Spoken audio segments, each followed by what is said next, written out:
How do people get this wrong? Mia, you got this one wrong? Oh no, I got the. Okay, stop doing that. Do you get why that's wrong? Right? It's not. There's no chance. It either is or it isn't. Jacob, what'd you get wrong? I just didn't read the last one carefully.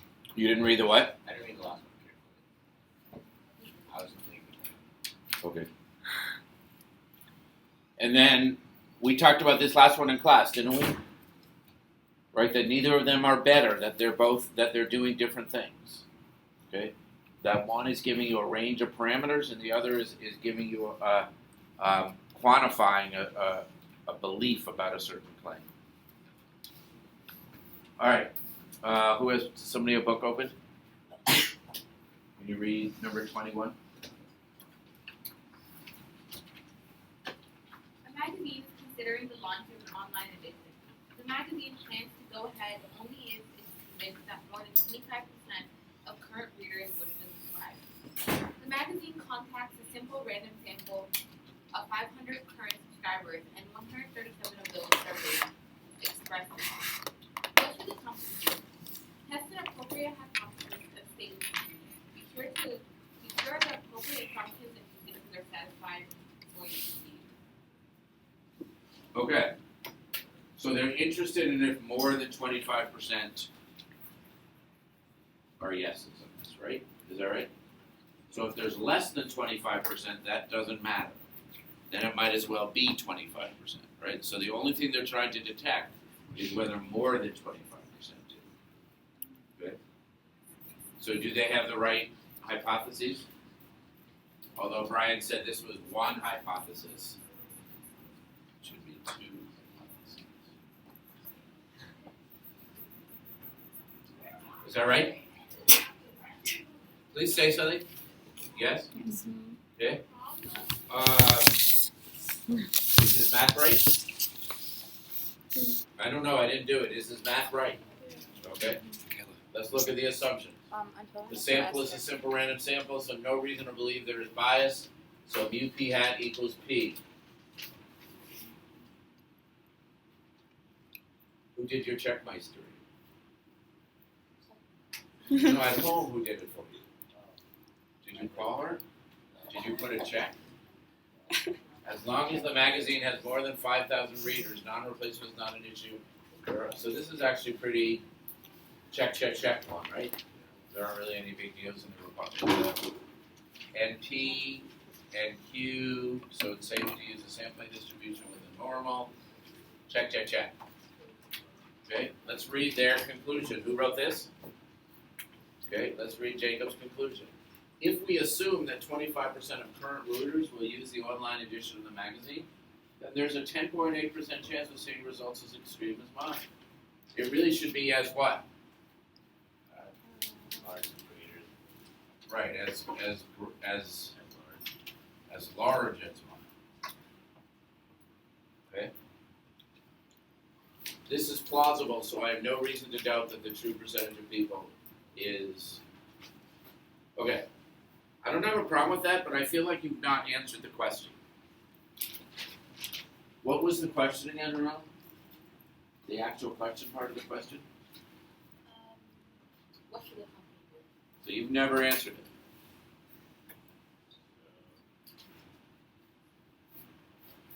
So say that like that there shouldn't be any like less people who read these. There's no reason to doubt that there will be less people who read the online magazine. I get that. So sometimes in here, I think like people get so wrapped around the formality of it that you're just forgetting what they want to do. What should they do?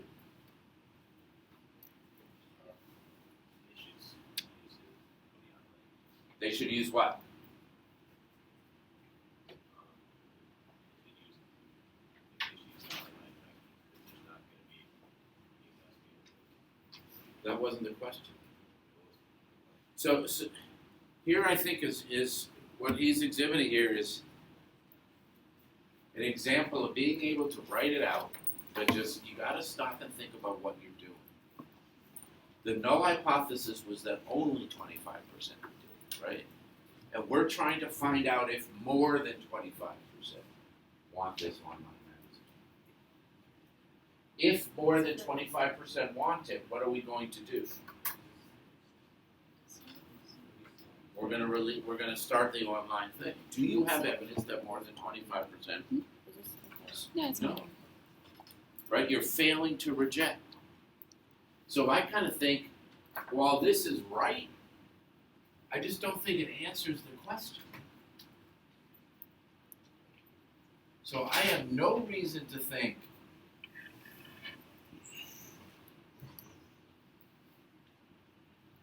that more than 25% want the online. So what? So the magazine shouldn't bother or something. Jacob, do you see what I'm saying? You're never actually answering the question. Right? We've done all of this work, but never do we get around to actually answering the question, which is what we want to do. So what I really urge you to do when you're writing these is stop and think about what you're doing. What was the question? What's your answer to the question and why? And then just try to explain that.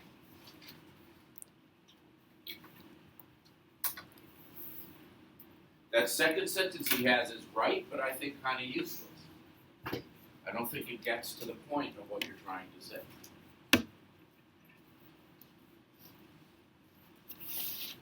What's another one where you had to write out? What problem number? Number 11? What was the question in number 11? Read that out loud. You gotta write all these out in sentences. Without, just like they're giving it. Look up there. Just like that. Go ahead. In a rural area, only about 30% of the wells that are drilled find adequate water at a depth of 100 feet or less. A local man claims to be able to find water by browsing, using a forked stick to indicate where the well could be drilled. We tracked with 80 of his customers and find that 27 have wells less than 100 feet deep. What do you conclude about his claim? We consider a p-value of around 5% represents strong evidence. Okay, so what's the null hypothesis here? I'm not going to do this whole one up. But what's the null hypothesis here? But what does it mean about your stick? It means he's just guessing, right? And the stick is just a what? A stick.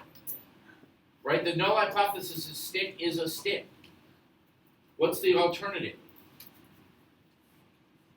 Stick is magic. P is what? Greater than 0.3, which means that it's a magic stick. Right? Null hypothesis is stick is just stick. Alternative is stick is a magic stick. If we reject, what are we going to conclude? What is our evidence suggesting?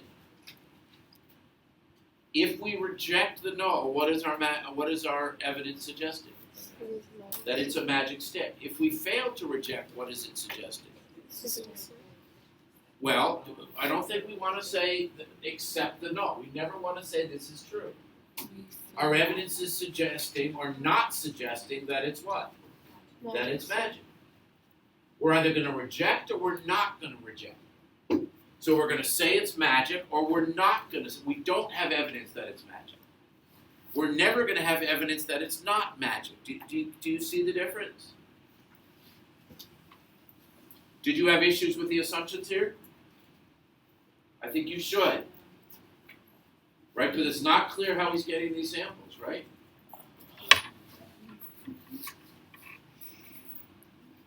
What was the p-value? What is it? 0.23. So what are we doing? Rejecting or failing to reject? Failing to reject. Okay? So, Michaela, read yours. Okay, this means that if 30% of the wells are at 100 feet, have water at 100 feet or less, naturally, then there's a 23% chance of getting results as extreme as mine. As big as mine. As big as mine. This could happen, so I have no reason to doubt that the true percent of finding whales is 30%, and that the dowsing is not. And I have no reason to believe that dowsing is magic. I think you could cut a lot of that down by focusing on the stick. If I assume that the stick is just the stick, there's a really high chance of seeing these results, right? So I have no evidence to say this stick is magic. That's what we're saying. And if you try to get it into the context of the question, you can write them shorter. If you try to figure out what the null hypothesis is saying, you can write them shorter and more comprehensible. Who's watching us on that? It's for Esther. She's not watching. She's taking an AP. Just Yeah.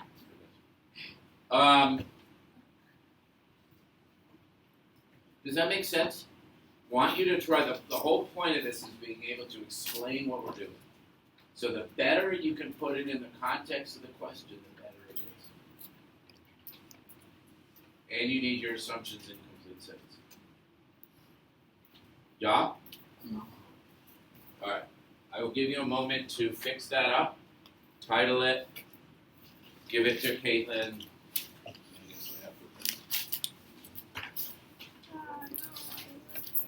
How was your weekend? It's good. Studied a lot.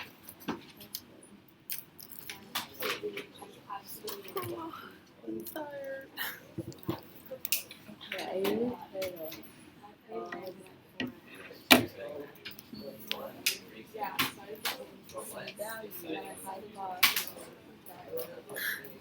Me. I have no idea. When you try and Yeah. like, I feel like the first few chapters were like pretty easy because like they were like just simple stuff. I just let it go. But like, what do you do with like p-value or like? I just know how to Oh, my sister watched that. I just want to go back to sleep. I'm down. Alright. Nobody gave it to Caitlin. Fausto, give it to Caitlin. Okay. Wait, hold on. Hey, Annie.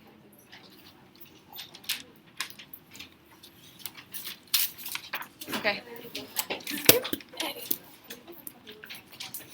I was gonna shove it, but you took it out of my hand. Alright. Yeah. So I'm gonna do I mentioned this at the beginning. I'm gonna do a little bit of chapter 21 here, but not everything I want to do, and we're gonna return back to it. Just because I'm feeling a little bad for some of you who are gonna be missing summer school for standardized tests. So I want to get the big gist of this and the vocabulary and all that, and then hopefully we'll have time to do chapter 22. But we're going to start reviewing for the AP NSL test now. What? And What? look at Actually, AP I'm down. NSL, I'm down. AP US government, right? Okay, and part of the AP US government test is the judiciary system, is that correct? Yeah. Yes? Yes. I was like, Okay. And the difference between criminal and civil cases? Yes? Michaela, you're Yes. nodding your head? Yes? Rithi, what is it? Aren't you doing it right now? Yeah. Explain the difference. So it's like civil case is like when it's like two parties and it's like criminal case is like they committed some crime and they're trying to prove whether or not they're innocent or guilty, and then like civil case it's like somebody did some wrongdoing against someone else and then they're trying to be like, oh, this person owes me money or whatever. Good, that's correct. So we are going to talk now about a criminal case. So that means that an individual is accused